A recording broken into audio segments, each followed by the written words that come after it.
Hello, everyone. I think that I am live. I'm not sure if my microphone is working. I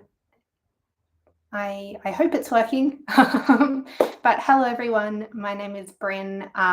Here on my channel, I talk about my life at the Australian National University in Canberra and basically everything I get up to and what it's like to be a student of international relations here at the ANU. If anyone has any questions about studying at the ANU or what life is like here in Canberra, please put them in the chat and I'm more than happy to answer them as long as they're not creepy, basically. But apart from those questions in the chat, I also posted a story on my Instagram, which is @BrinDarcy. And you can ask me any questions there as well if you want to do it more anonymously. But yeah, I'll start by going through the questions on my Instagram story. And if anyone puts any questions in the chat, I will answer them as well. So to start with, I have a question, which is, what do you do for work? So I am an associate consultant at a firm here in Canberra. It's a boutique consulting firm that does mainly ICT consulting. It's quite interesting work. I also, before this, I've had a number of other different jobs. I interned at a strategic consultancy firm here in Canberra, which I really loved. That was such an amazing office. And I learned so much in that job. And that's definitely something that I want to move towards doing in the future, I suppose. Strategic communications consulting and international trade consultancy are two areas that really interest me. So that was such a great internship to start off with. And as well as that, I also worked as an international risk analyst doing political, social and economic risk for a London-based think tank. And that was also very interesting work as well. But yeah, now I'm just working as an associate consultant here in Canberra. Another question I've got sort of relating to work is, do you get lunch breaks as an intern? And yeah, as an intern, as anyone working in Australia, you do get breaks. They are a legal requirement. So if you're not getting breaks, there is a problem. But yeah, you do get breaks working here in Australia. And yeah, you get the same lunch break as everyone else. If you're interested in finding out information about the working rights of people in Australia, I do have a video about working in Canberra as a student where I've linked like all of the different sources for information about working rights in Australia. Next question is, are there political clubs to join at ANU? And yeah, so as a student of international relations and politics, those sort of political clubs are definitely of interest to me. And yes, there are so many different clubs you can join at ANU.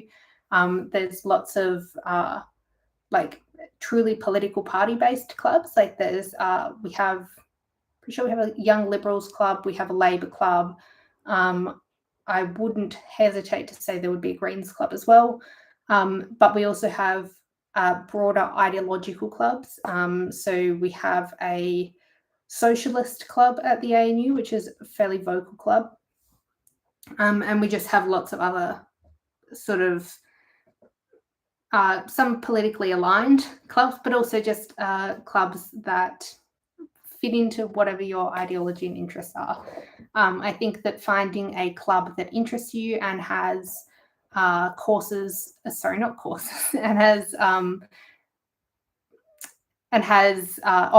that are of interest to you and does activities and, you know, encourages people who are interested in the same things as you is really important as a student. I don't know if anyone else knows this or anyone else makes YouTube videos, but it's actually really difficult to sit and just talk to yourself in a way. At least when I make the videos, I can cut out the bits where my brain just has a bit of a wobble. But doing a live stream, you can't really cut that out. So in the live chat, we've got, is consultancy something you want to do for your career? Yeah, I would say that I definitely want to have a career in consulting. And in the next few years, I am looking at starting my own consultancy firm and working in an area that I'm passionate about. But obviously, that takes a lot of energy and capital to build your own company. And also, you need to have a really strong network to ensure that you have clients, basically.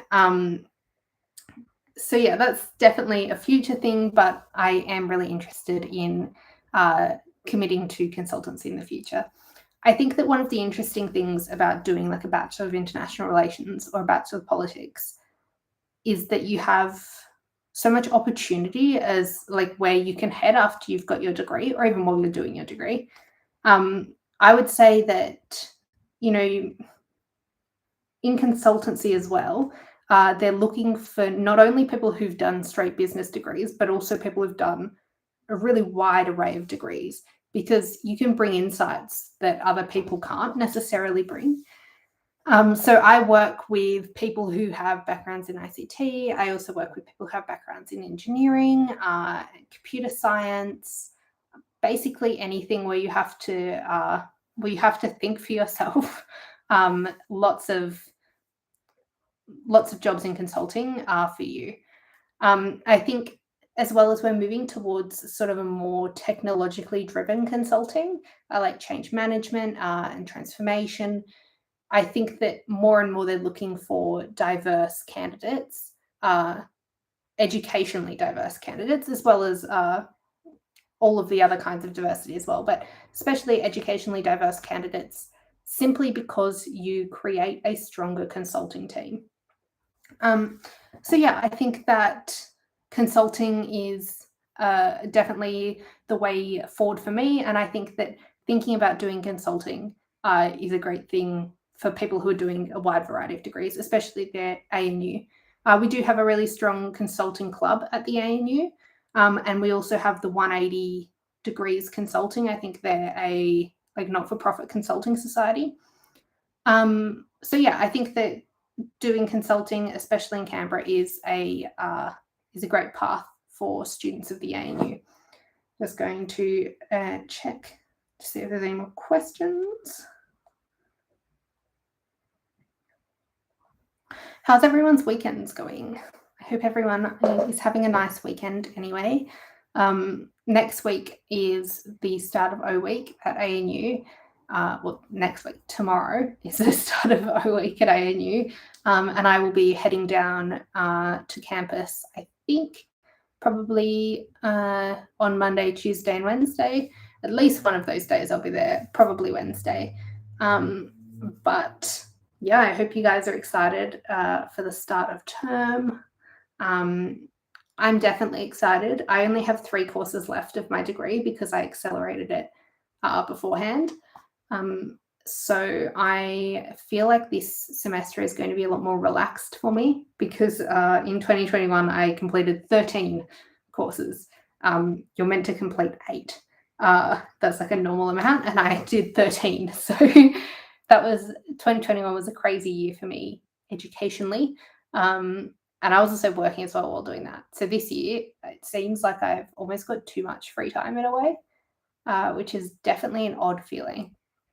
I think that, yeah, I think that it's, I don't know, it's very strange going from doing so much education to just working a 9 to 5.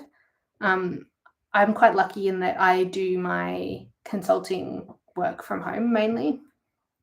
And that's like very flexible, so it's not so much worrying about like getting to work for a 9 to 5, but it's still weird to work 9 to 5 and just 9 to 5 compared to like when I'm at university, because I was doing so many subjects. I would work probably 18, not 18, probably I was doing 8 hours a day of writing. And then I was also attending my lectures and tutorials. So it was definitely a stressful year for me. Oh, hi, Amelia. Thanks for joining the live stream. I think that international relations is such a broad degree. that jobs, like traditionally you think of jobs like being a diplomat or something, but I think that when you're, I don't know, diplomacy and working for like organizations like the UN, or working for a consulate or an embassy, those jobs are very competitive. So I think it takes a certain type of person to do that, and that type of person is someone who really likes traveling, who's okay with the competition. So I think those types of jobs are one thing. Consultancy is another thing. And as well as that, you can also work for a whole lot of government organisations here in Canberra. Obviously, there are lots of departmental jobs. That's mainly what living and working in Canberra is the APS, the Australian Public Service. So yeah, I think that a lot of people who do IR end up going into that. And I think that people as well often come back to ANU to do a master's or honours if they're from ANU. And they can really branch out into anything. I think that economics is commonly something that people branch out into.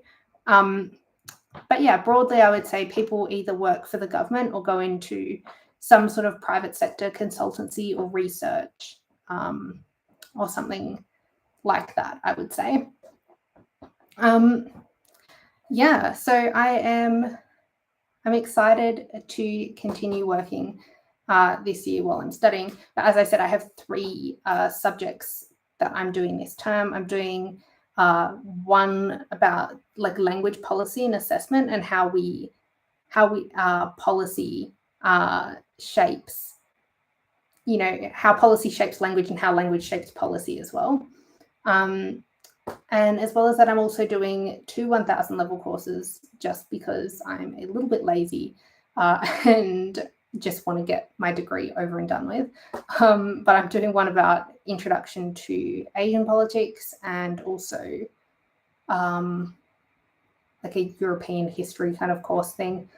But I'm just so ready to finish my degree now. I think that I don't know if I could have done it for 3 years, because I am going to be finishing a bit early. 3 years seems like a really long time for me to be studying. I don't know if that's just because I really don't like doing the tests. So it seems like it's longer when you have to keep doing exams. But after I finish my degree, I'm wanting to go into a master's, and I'm planning to do a master's in Spain of an MBA basically. And I'm just hoping that when I do that, I don't care about the results. I just care about learning stuff. That's the hope for that, but I'm not sure how well that's going to work out. I think that if we didn't have to do assessments, I would enjoy the university experience a whole lot more than what I do at the moment. So I guess in a way, COVID at the ANU has made my degree a little bit easier to do, because now we don't have to do as many exams. It's mainly like essays and stuff like that, or like just different assessment tasks. And so I think that's definitely made my degree a little bit easier to get through, and it's made it a bit easier to get through it faster as well. Yeah, apart from that, I'm planning to sort of change my uploading schedule a bit. I think that I will be uploading my weekly vlogs on Sundays from now on, and I'll also be uploading 2 videos a week for the first couple of months of the year, while I've got videos sort of that I've already filmed, because I'm not sure how busy I will actually be during the term with everything that's going on. But yeah, that's pretty much it from me. I'll have a look to see if there's any questions on my Instagram.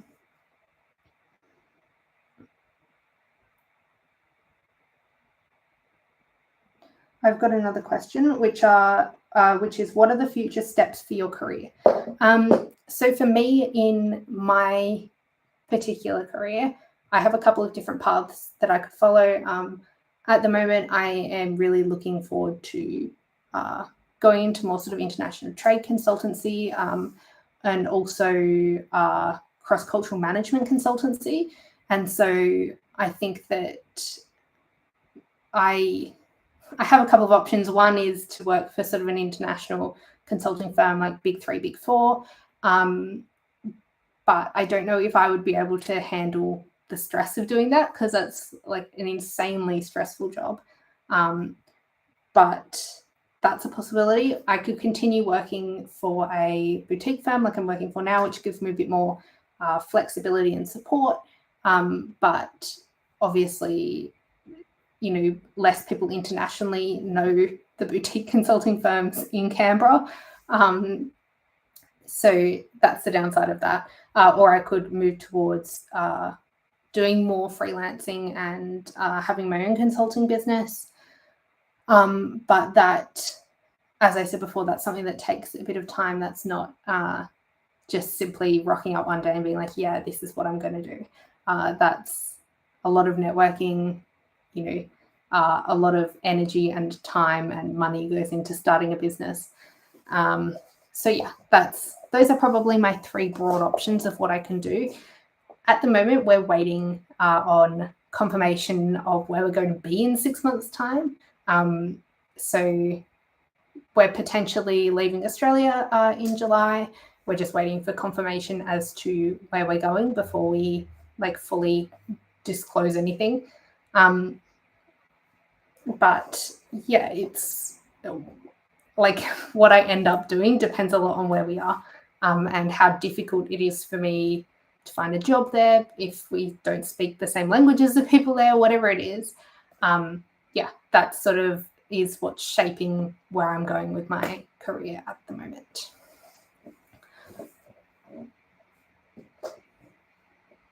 I will check again.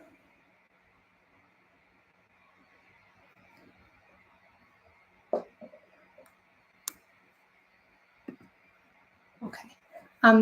If you're still on the live stream, Amelia, how are you? How are you going? It's been a while since I've talked to you. Yeah, apart from that, what have I been doing here in Canberra? I feel like I'm saying apart from that a lot, but I'm so tired. Lately, I have just been sleeping really badly, and I don't know why. So that's that. I feel like it's a bit of, one, it's stress about going back to school, I think. And 2, it's stress about not knowing what's going on in our future. I'm one of those people who really likes to plan stuff out, often to my own detriment, I think. But I like to have a very set future plan, and everything that's going on is just not really conducive to doing that right at this minute. Kira asks, where are my bed sheets from? They're from Target. I think that they were like $40. They're the linen ones. But they're like, I suppose they're dupes for that bed threads color that were about 5 times as expensive. Doona cover. Yeah, Doona cover's still from Target. Yeah. But yeah, I've just been feeling very stressed and sort of weirded out by not knowing where we're going. I know they look like bed threads. That's why I bought them, because they were like bed threads, but a lot cheaper. Yeah, anyway, that's pretty much it in terms of me. I'm just feeling very strange at the moment. I hope that when I go back to school, I've started to get more of a more of a routine in place, and just sort of, I don't know, sort of ground myself a little bit, I suppose. The other day I bought one of those, the gorgeous planners that they have on papier, I don't know how to say it. But they have these really gorgeous planners that have like beautiful flowers in the front and stuff, and you can customize them. But I bought one of those because I'm just I'm one of those people who just so needs to have a physical planner, because I've been trying to use Notion a lot, but I've found that Notion is not particularly useful for me, at least. It's like I get very I don't know, it's just so difficult to use all of the time and to keep using it.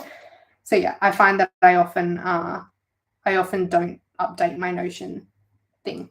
And so now I've just gone, right, well, actually the smartest thing for me to do is for me to just purchase a real planner again. I think that that's probably all of the questions that I'm going to answer today. Thank you for joining, all of the people who joined and all of the people who asked questions. I hope that you enjoyed listening to me talk a bit today, even if it was a bit loopy sounding. But yeah, I hope you enjoyed and good luck everyone for the start of the school term or uni semester or year or whatever you're doing. Anyway, bye.